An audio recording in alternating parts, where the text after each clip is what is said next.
The poisoned gift, the coffee, had gone cold hours ago, but Dr. Elena Vasquez barely noticed. Her dark eyes remained fixed on the cascade of data streaming across her monitors in the Kepler Deep Space Observatory, high in the Chilean Andes. Night shift was usually quiet, filled with the routine scanning of distant star systems and the gentle hum of cooling systems. Tonight was different. Tonight, the universe had decided to speak back. "Marcus, you need to see this," Elena called. Out, her voice carrying a tremor of excitement that made her colleague look up from his own workstation. Marcus Chun, the observatory's lead cybersecurity specialist, had been reviewing routine firewall logs when Elena's urgent tone cut through the technical silence. Marcus wheeled his chair over to Elena's station, his keen eyes immediately scanning the unusual pattern displayed on her screen. The signal was unlike anything in their databases, not the random cosmic background radiation they usually monitored, but something structured, intentional, and clearly artificial. It pulsed with mathematical precision, layers of information encoded in frequencies that seemed to dance across the spectrum. "How long have you been tracking this?" Marcus asked, leaning closer to study the wavelength patterns. His fingers instinctively moved to his tablet, already beginning preliminary security scans of their receiving equipment. 3 hours, Elena replied, her excitement building with each word. "It's not from any known human source. The signal originated from the Proxima Centauri system, but the transmission method is completely foreign to our technology. Look at this encoding structure. It's using quantum entanglement principles we've only theorized about. The implications hung in the air between them like electricity before a storm. First contact." The phrase that had driven Elena through years of graduate school, countless grant applications, and endless nights scanning empty space. She had dreamed of this moment since childhood, but now that it was here, she felt a mixture of exhilaration and profound responsibility. Marcus began running deeper analysis protocols, his security-trained mind already questioning the gift that seemed too good to be true. "Elena, before we celebrate, let me run some safety checks.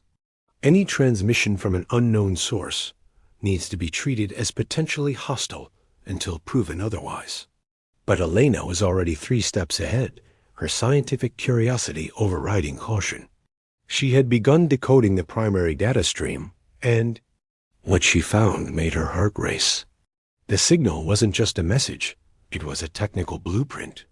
Detailed schematics for what appeared to be an advanced fusion reactor design, complete with materials specifications, energy output calculations, and safety protocols. The technology was decades ahead of Earth's current capabilities. "Marcus, look at this," she said, her voice barely above a whisper. "They're not just saying hello. They're giving us clean energy. This fusion design could solve our climate crisis, end energy poverty, revolutionize everything." As dawn broke over the Andes, word of the discovery spread through official channels with lightning speed. The observatory's director contacted the Chilean Ministry of Science, who immediately reached out to the International Space Agency. Within hours, the world's leading scientists, military officials, and political leaders were briefed on humanity's first confirmed contact with an extraterrestrial intelligence. General Sarah Brooks, a veteran of 3 decades in the U.S. Space Force, found herself in an emergency meeting at the Pentagon before her morning coffee had finished brewing. Her weathered face, marked by years of making difficult decisions under pressure, showed no emotion as she reviewed the preliminary reports. But inside, her tactical mind was already assessing threats and opportunities.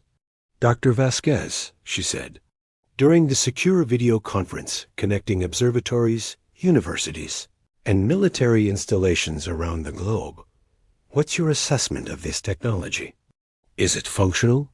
Elena, who had barely slept since the discovery, looked exhausted but excited. "General, our initial analysis suggests this is not only functional, but revolutionary. The energy efficiency alone would transform our entire civilization. The aliens, whoever they are, appear to be offering us a gift that could advance our technology by 50 years overnight. The room fell silent as the implications sank in. Across the globe, similar conversations were taking place in Beijing, Moscow, Brussels, and other capitals. Humanity had always wondered what would happen when we finally made contact with an alien civilization. Most scenarios had involved either peaceful first contact or immediate conflict. No one had expected aliens to simply hand over advanced technology. Dr. Kenji Nakamura, Japan's leading expert in fusion technology, joined the conversation from his laboratory in Tokyo. If these specifications are accurate, we could have prototype reactors operational within months. The materials science alone represents breakthroughs we hadn't expected to achieve for decades. Marcus, however, remained skeptical.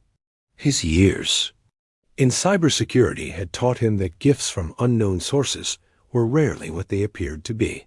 With respect to everyone's excitement, I need to emphasize the security implications. We're talking about integrating alien technology into our power infrastructure. If this is some kind of Trojan horse, the consequences could be catastrophic. His concerns were noted, but largely dismissed in the wave of enthusiasm that followed. World leaders saw the potential for unlimited clean energy. Scientists saw the greatest discovery in human history. Military officials saw the strategic advantage of superior technology. The possibility of deception seemed almost insulting to. Consider when faced with such an apparent gift. Within a week, the greatest international scientific collaboration in human history was underway. The United Nations established the Alien Technology Integration Project, with Dr. Elena Vasquez appointed as scientific director. Manufacturing facilities in 12 countries began producing components based on the alien specifications. The fusion reactor design was so elegantly crafted that human engineers found themselves in awe of its efficiency and simplicity.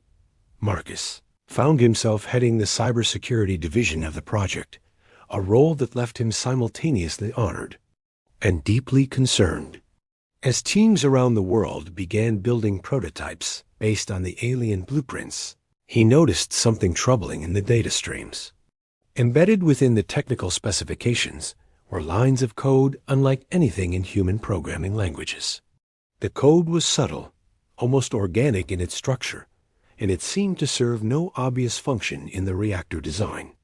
"Elena, we need to talk," Marcus said, finding her in the project's main laboratory 3 weeks after the first signal.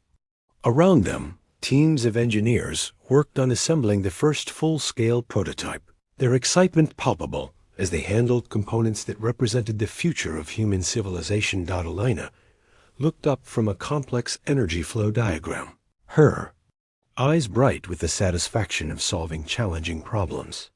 The past weeks had been the most fulfilling of her career, but she could see the concern written across Marcus's face. "What is it?" she asked, stepping away from the technical discussions to give Marcus her full attention. Marcus pulled up his analysis on a secure tablet, showing her the mysterious code segments he had been tracking. These data structures appear in every major component of the reactor design. They're not necessary for the fusion process. I've run simulations with and without them, and the energy output is identical. But they're integrated so deeply into the system architecture that removing them would require completely rebuilding the design. Elena studied the code patterns, her scientific training warring with her desire to see the project succeed. The logic was undeniable. If the code served no function in the reactor operation, why was it there? But the reactors were working perfectly in all test scenarios. The first prototype had achieved stable fusion on the second attempt, exceeding all performance projections. "Maybe it's just alien programming methodology," she suggested, though her voice carried less conviction than her words. "Different species might organize data in ways that seem strange to us." Marcus shook his head, his expression growing more serious.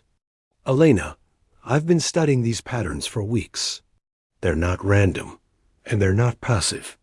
This code is designed to interact with our existing systems. It's already begun establishing connections with manufacturing equipment, power grids, and communication networks. Before Elena could respond, alarms began sounding throughout the facility.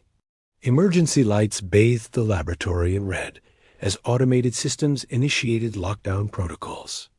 On screens throughout the building, error messages appeared in dozens of languages as power fluctuations rippled through the electrical grid.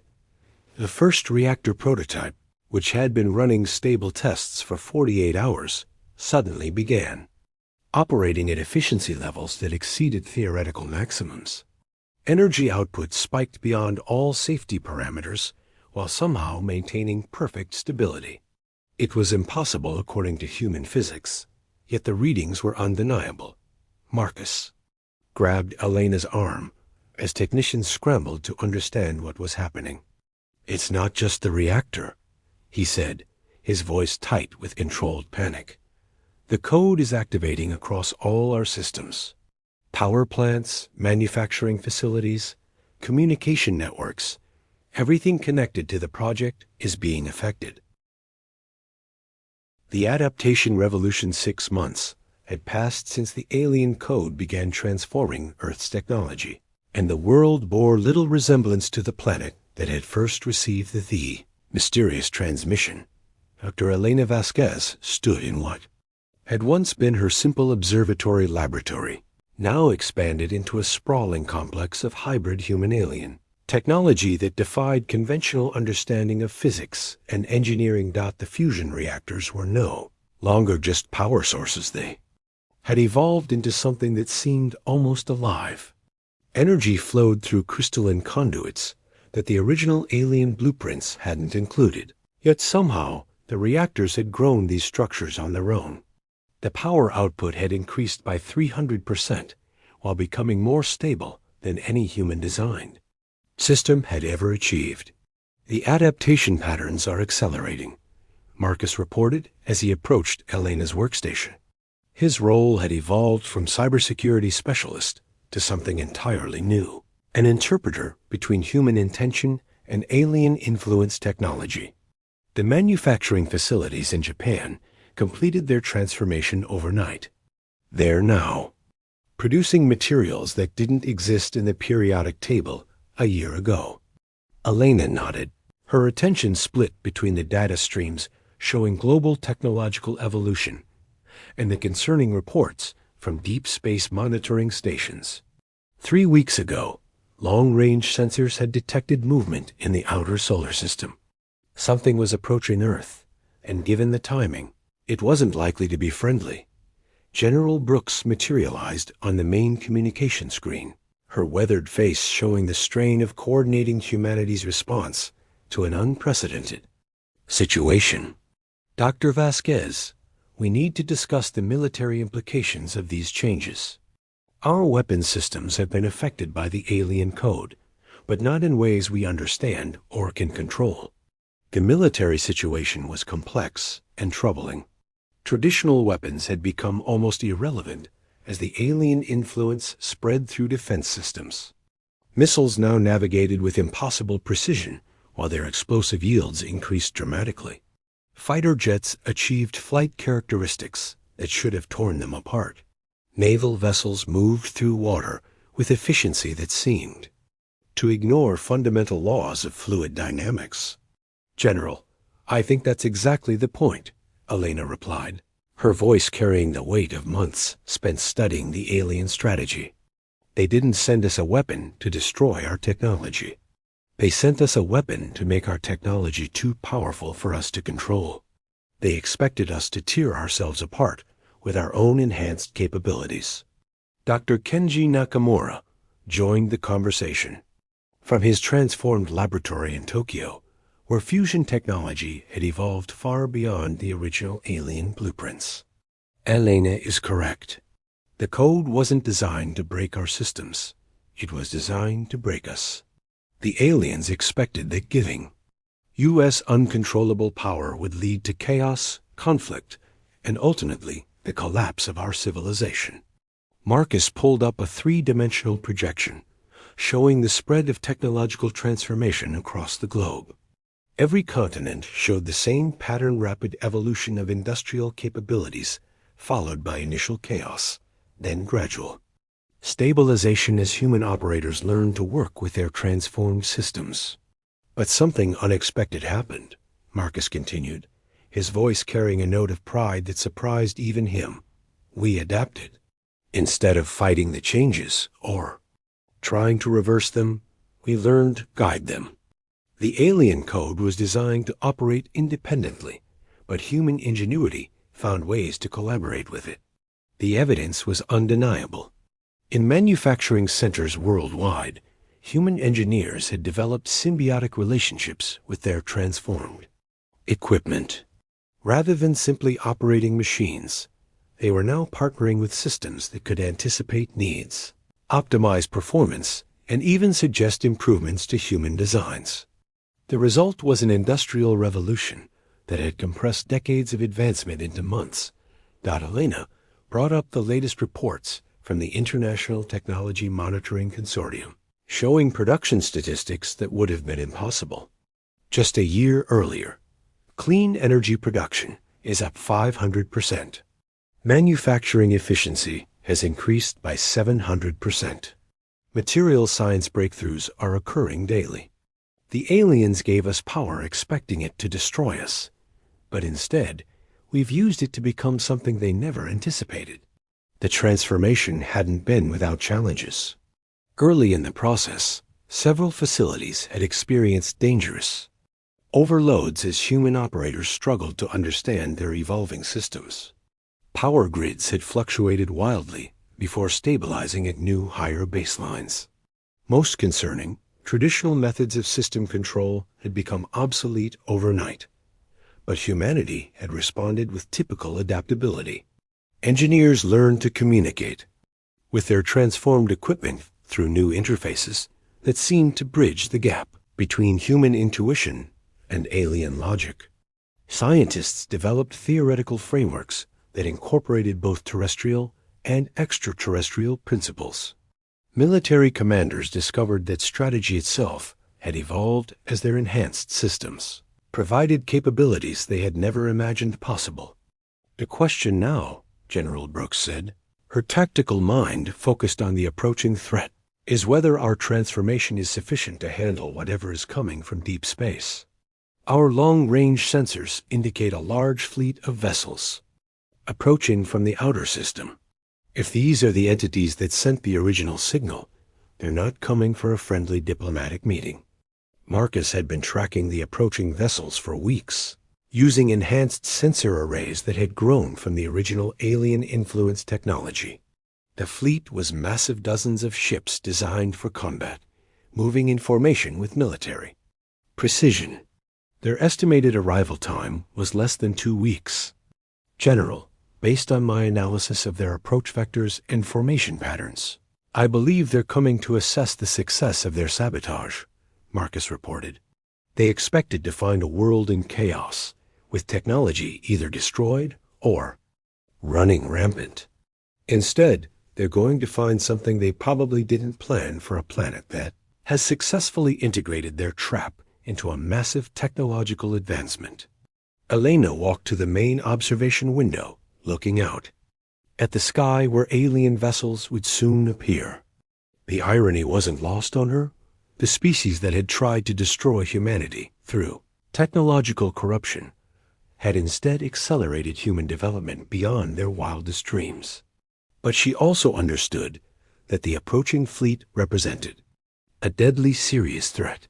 We need to consider the possibility that they won't be pleased to find their sabotage failed, she said. If they were willing to attempt the destruction of our entire civilization through technological warfare, they might be prepared to use more direct methods when they discover we've turned their weapon into an advantage. Over the following days, preparations intensified across the globe.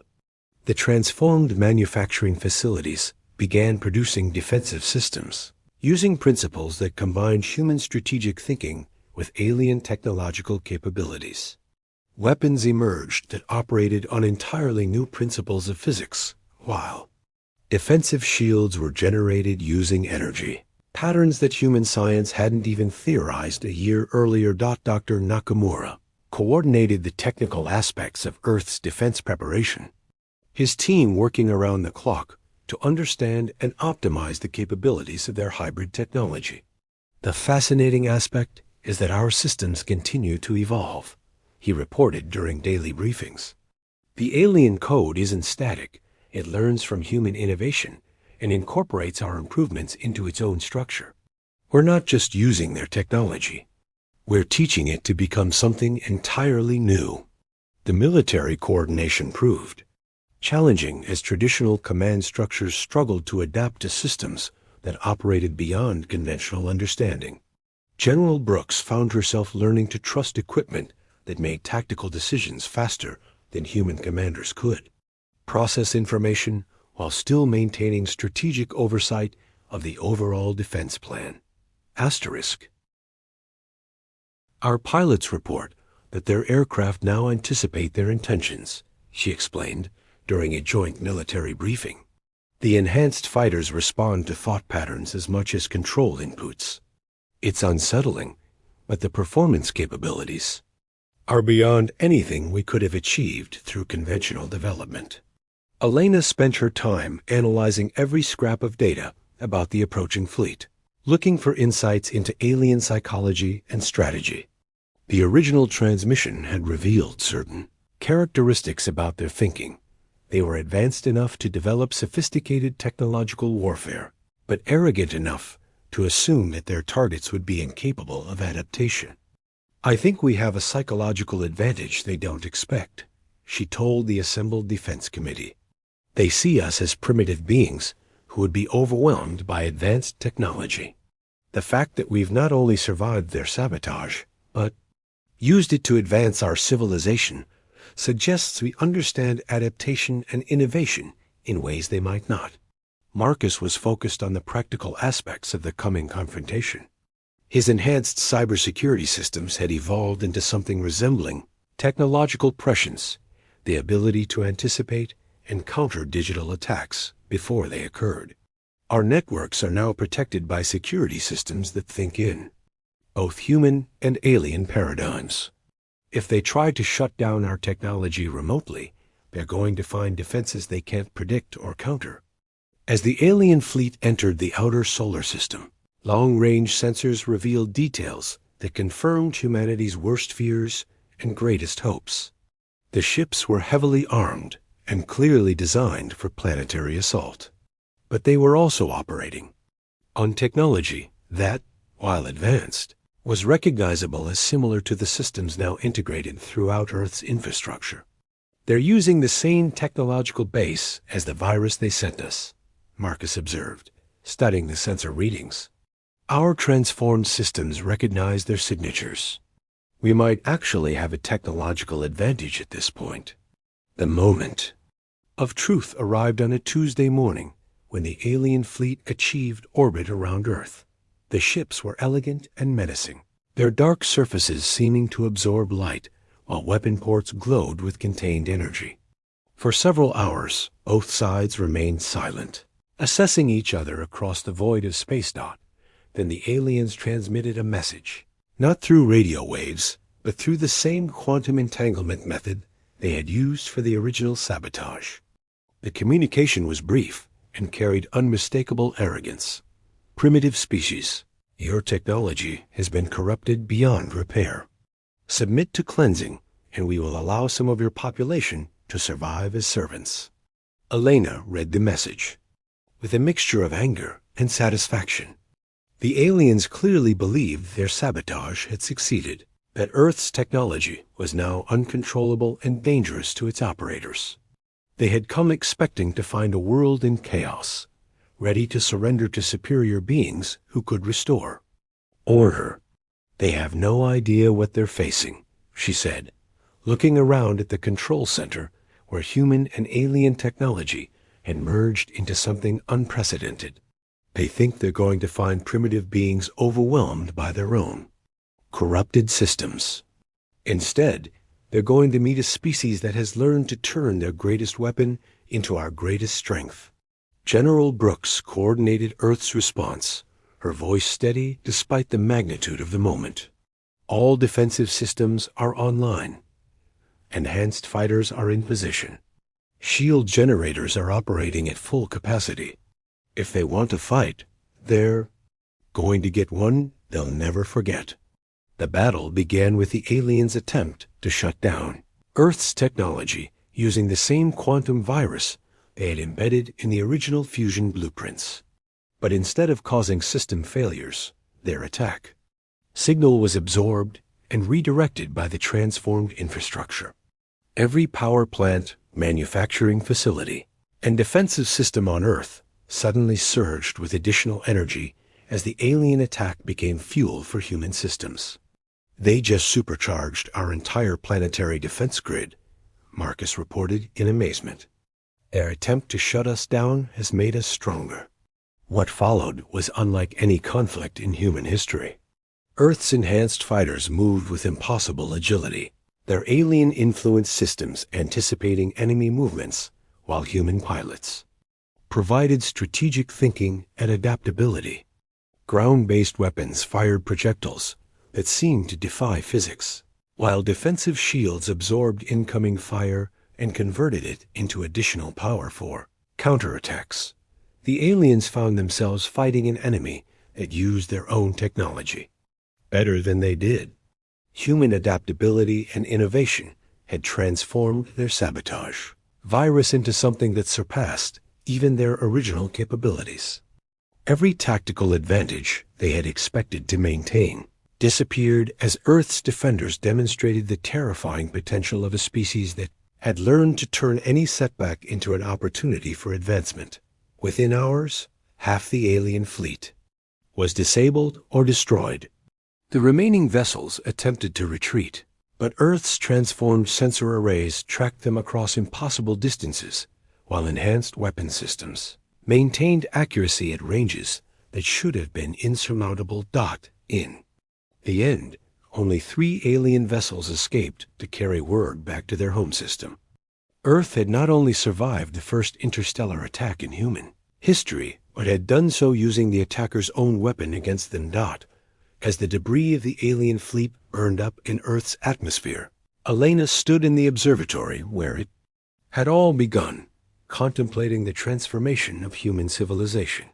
The species that had tried to destroy them through technological sabotage had instead accelerated human development by centuries. They had expected to find chaos and instead discovered a world that had learned to thrive on adaptation and innovation. "What do you think happens next?" Marcus asked, joining her at the observation window. Elena smiled, watching as enhanced manufacturing facilities across the globe began producing exploration vessels designed with human ingenuity and alien-inspired technology. "I think we just learned that humanity's greatest strength isn't our technology or our weapons. It's our ability to take whatever the universe throws at us and make it into something better." The sabotage had failed completely. Instead of destroying human civilization, it had given rise to something the aliens had never imagined, a species that could transform any attack into an opportunity, any setback into advancement. The trap had become a gift, and Earth was ready to share that gift with the galaxy. Asterisk.